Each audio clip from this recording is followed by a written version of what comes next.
আমরা ইচ্ছা করলে সব সরকারি কর্মচারীকে স্বৈরাচারের দোষর বানাইতে মানে প্রমাণ করতে পারবো। হ্যাঁ, কীভাবে জানেন? শুধু বলবো যে 5ই আগস্ট অপরাহ্ন পর্যন্ত কোনো সরকারি কর্মচারী কিন্তু পদত্যাগ করে নাই। মানে কি? মানে they wanted that this government should continue, তাই না? মানে 14ই জুলাইয়ের পর থেকে তো কিলিং হয়েছে, তাই না? তাই তো তারা রিজাইন করে নাই। রিজাইন করে মানে কি? তারা মনে করছে যে না, এই অবস্থা তো সরকার ফাংশন করা উচিত, তারা রিজাইন করতো। তাহলে যেহেতু নোবডি রিজাইন, তো সবাই স্বৈরাচারের দোষর। আপনি ইচ্ছা করে সবাইকে বানাইতে পারেন, বলতে পারেন। সুতরাং এই যে এগুলি করে না, মানে আপনি যদি ওইটা কি বলে ঠক বাঁচতে যদি গা উজাড় করে দেন, আপনি তো রুল করবেন কিভাবে?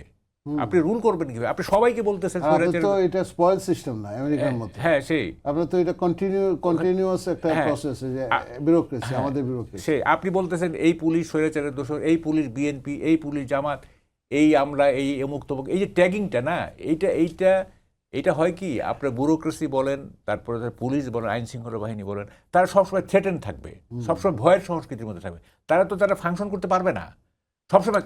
যেটা আমরা 15 মাস ধরে দেখছি, একটা ভয়ের সংস্কৃতির মধ্যে রেখে আপনি কিভাবে আমলাতন্ত্র বলেন বা আইন শৃঙ্খলা বাহিনী বলেন তাদেরকে প্রপারলি অ্যাক্ট করাইতে পারবেন?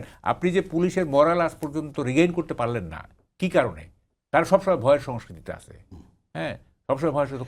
কখন কে বলে যে এই পুলিশ জুলাই আন্দোলনের সময় এতজন লোক মেরে ফেলছিল, হ্যাঁ, এই যে গুলিবিদ্ধ হয়েছিল এই পুলিশের নির্দেশে হয়েছে, সে সবসময় ভয়ের সংস্কৃতির মধ্যে আছে। সুতরাং এগুলির ঊর্ধ্বে উঠতে হবে। হয়েছে তো ভাই, 16 মাস তো হয়েছে, এনাফ ইজ এনাফ। হ্যাঁ, অনেক কিছু হয়েছে, এখন তো রুল অফ লটা এস্টাবলিশ করতে হবে আপনাকে।